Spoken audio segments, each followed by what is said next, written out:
El diplomático e historiador Julio Albi de la Cuesta, ya hace algún tiempo, escribió un libro titulado Banderas olvidadas, el ejército español en las guerras de emancipación de América. Es un libro apasionante porque aborda un capítulo de nuestra historia que tenemos muy olvidado, que fue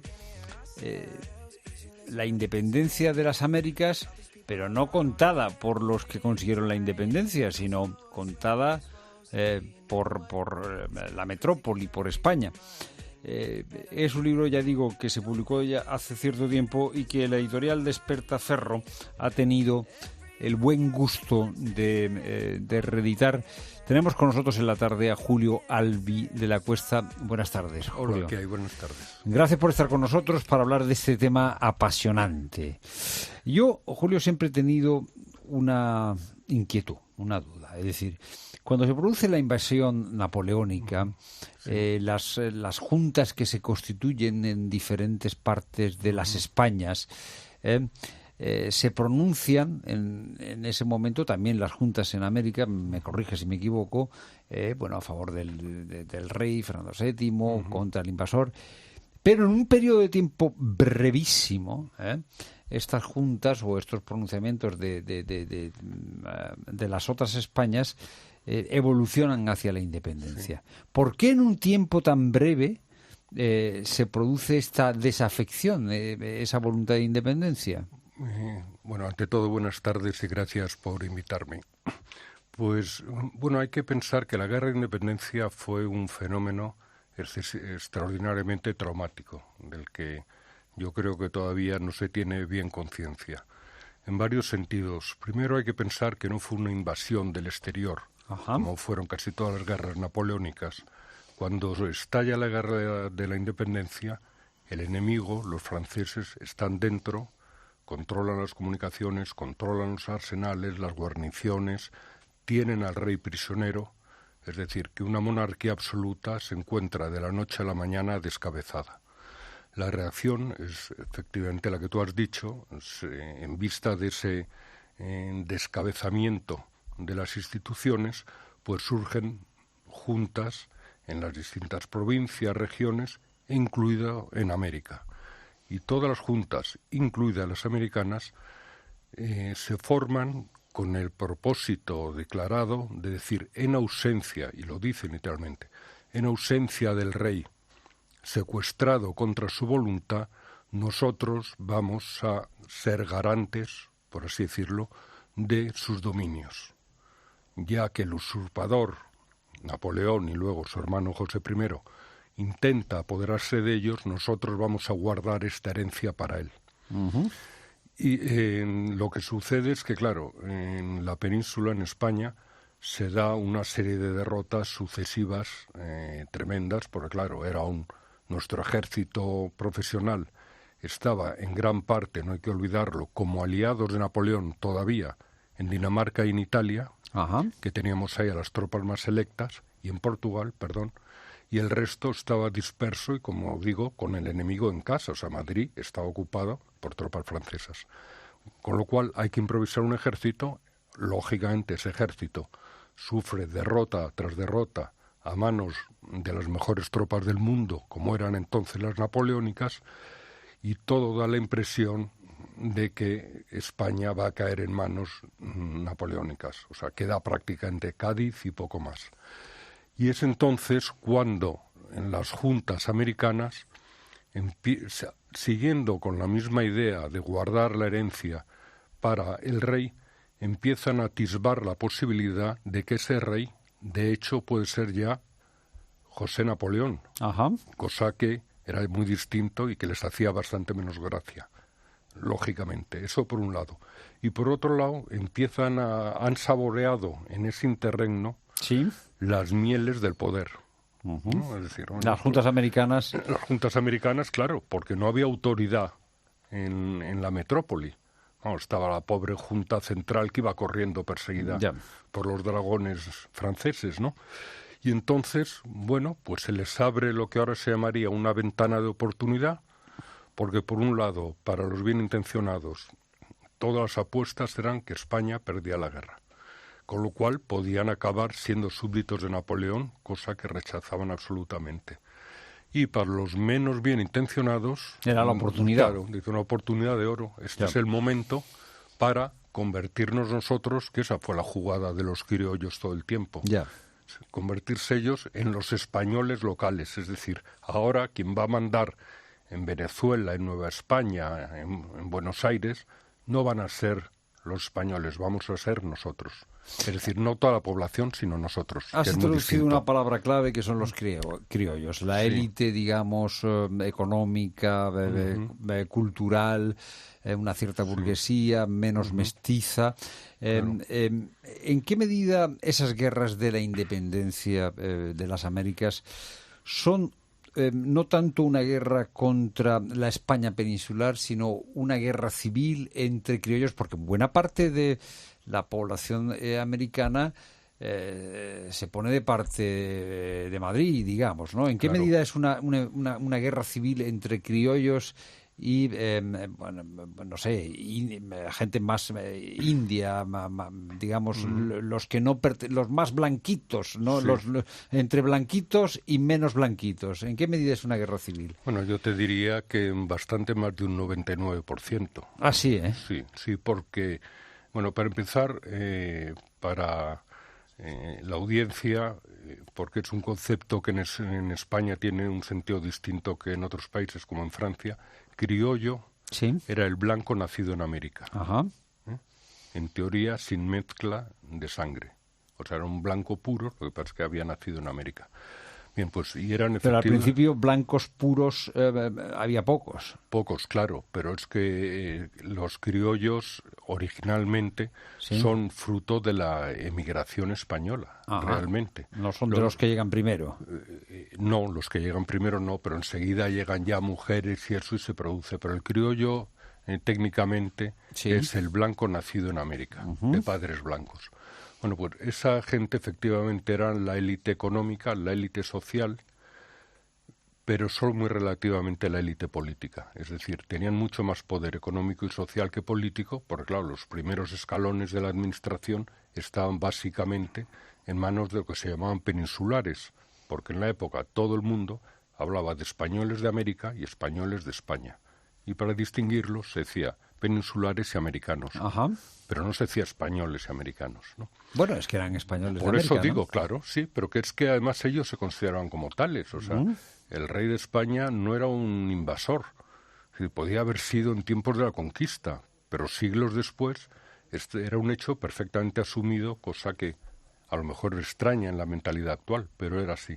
Y entonces, efectivamente, es una guerra civil para mí al 100%, porque se divide la sociedad y hay una parte de americanos muy apreciable, sin duda, que se rebela contra España, al principio muy pequeña, y hay una parte igualmente apreciable de americanos que siguen siendo fieles a la metrópoli hasta el final. Y de hecho hubiera sido imposible, son guerras que son 15 años de guerras, sin parar. Hubiera sido imposible mantener eso solo con tropas peninsulares.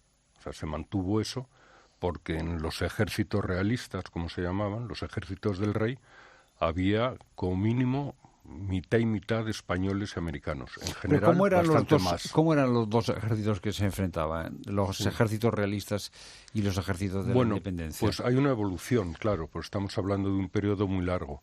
Pero al principio los independentistas eran unidades, porque hay que pensar que cuando estalla en los movimientos de emancipación no hay un solo soldado peninsular en América, ni uno solo. Toda la guarnición eran tropas americanas, al servicio de España, pero tropas americanas. En muchos casos la oficialidad criolla. Pues en muchos casos son esas mismas unidades las que forman el corazón del ejército independentista, apoyados por gente movilizada, voluntarios o aculatazos, gente movilizada. Y por el lado realista, en los muy primeros momentos, son al contrario, unidades también americanas, pero que se deciden por defender la causa del rey. O sea, digamos que el ejército oficial en el momento de la Sí. independencia se fractura. Exactamente. Uno permanece leal al rey y otro se va con el bando de la independencia. Sin que haya llegado, perdón, un solo soldado español por entonces. Empiezan a llegar después. Lo que abona tu tesis de que es Claro. la guerra civil. Claro, efectivamente. Y luego otro aspecto, el número de indios en el bando realista Sí, probablemente fue superior al que había en el bando contrario. ya. Y desde luego hacían mejor carrera en el bando realista que en el contrario. Los indios. Los indios, sí, por ejemplo, incluso antes de las guerras de independencia había un general de brigada, por ejemplo, que era indio puro, cosa inconcebible en otras latitudes y en otras experiencias, por así decirlo, coloniales, ¿no? Ya. Decía, experiencia Sí. colonial. En ese momento, cuando se produce ese levantamiento de parte del ejército, ¿cuál es el régimen que tienen los virreinatos? Debemos de utilizar la palabra virreinato mejor que colonia, porque la Claro. colonia es para describir un fenómeno, bueno, más propio del Imperio Británico o de otros imperios posteriores. ¿Hay una especificidad española? Sí, sí, claramente, claramente, por eso, porque yo antes he empleado el término colonial precisamente Sí. para compararlo con la situación de otros países donde era inconcebible que pudiera llegar a general de brigada un indígena, ¿no? Ajá. Pero sí, sí, En el ejército británico no era posible eso, por ejemplo. el ejército británico no era posible hasta la Segunda Guerra Mundial, vamos. Ya. O sea, necesitaron varios siglos para asimilar esa idea, ¿no? Y en efecto era un sistema distinto, eran, como tú muy bien dices, virreinatos, pero bueno, virreinatos también los había en Italia, también los había en la propia España.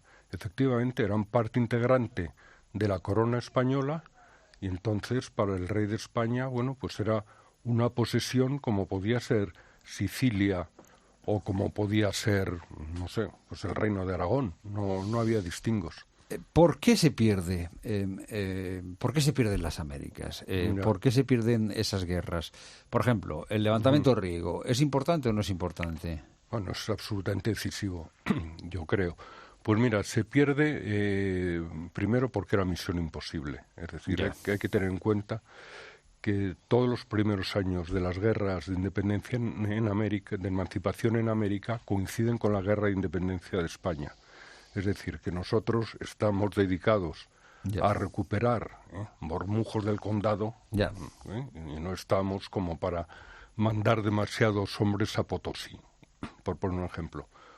Otra circunstancia, había habido Trafalgar, con lo cual la flota española estaba prácticamente aniquilada y obviamente la única manera de llevar tropas a América era en barco, y apenas lo sabía.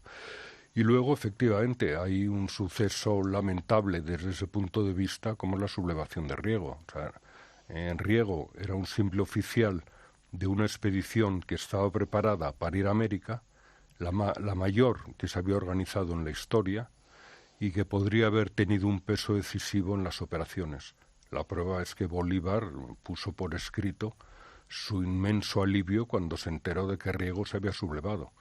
Y entonces, claro, con la sublevación de Riego, que se produce más que por cuestiones ideológicas, se produce porque la gente, los hombres, no tenía la menor gana de ir a esa guerra despiadada en América. Ajá. Entonces tiene éxito esa sublevación y simplemente el ejército español que está en América, ¿no?, se queda tirado allí, es decir, sin comunicaciones, sin refuerzos, sin posibilidad de reemplazos, de que de relevos de hombres, de evacuación de heridos, de enfermos, etcétera. Se queda realmente como si estuviera en una isla.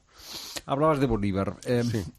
¿Por qué es imposible el sueño de Bolívar de mantener una cierta unidad? Pues yo creo que por el propio fenómeno de los movimientos de emancipación. En ellos hay un trasfondo anárquico, si se quiere, ¿no? Por definición, porque se están sublevando contra el orden establecido. Eso por un lado. Por otro lado, es un movimiento tremendamente caótico. Es decir, Bolívar tuvo enormes problemas con sus generales porque todos preferían el papel de cabeza de ratón Ya. a cola de león, ¿no? Ya. Y entonces surgemos el caciquismo sudamericano surge en gran parte de esa época, o sea, se forman señores de la guerra. Y entonces, en esas circunstancias, el sueño de Bolívar, que era un poco seguir el modelo español, sí, es decir, repartir América en grandes unidades que tenían posibilidad, sí, que el no había virreinato habilidad. de Nueva Granada o el virreinato Claro, del Perú. del Perú o de Buenos Aires, o sea, que eran grandes zonas Sí. que, como demostró la historia durante siglos, tenían viabilidad económica, viabilidad política, viabilidad social, etcétera. Y ese es el sueño que choca directamente contra los egoísmos de una serie de caciques. Julio, yo estaría toda la tarde hablando contigo. Una última cuestión. La naturaleza de esta guerra de independencia o de estas guerras de independencia, que tú defines como una guerra civil, Sí. ¿cómo condiciona la historia posterior? O sea, ¿en qué modo, de qué modo la historia de América Latina de los 2 últimos siglos tiene que ver con las guerras fundacionales? Pues yo creo que, y he estado destinado allí 3 veces, he hecho 3 puestos allí, con lo cual... ¿Alguna experiencia tienes? Creo, bueno, espero tener por lo menos alguna sensibilidad. Bueno, pues yo creo que lo marca de forma definitiva. Primero, porque se forman estas unidades nuevas políticas en torno muchas veces a dirigentes muy locales y todos espadones, todos, Ya. ¿no? Eso por un lado. Por otro lado, se ha dicho que fue un movimiento prematuro en el sentido que no está suficientemente madura América entonces como para... Hacer la revolución liberal. Claro, ¿no? Y eso es un factor importante Ya. también a tener en cuenta. Y luego también lo que es que fue una revolución, ¿no? O sea, hay libros muy sesudos escritos, por ejemplo, que demuestran cómo los ejércitos latinoamericanos, que han jugado un papel discutible en muchas etapas de su historia, ha sido así porque es que se produjo el colapso de los ejércitos que había americanos, pero en la época española, en donde la lealtad al rey, a las instituciones, etcétera, no se ponía en cuestión. Ya. Julio Albi de la Cuesta, como ven, apasionante. Banderas olvidadas, el ejército español en las guerras de emancipación y de emancipación de América. Julio, un honor haber detenido en la tarde de COPE. El honor ha sido mío. Un millón de gracias. Gracias, buenas tardes.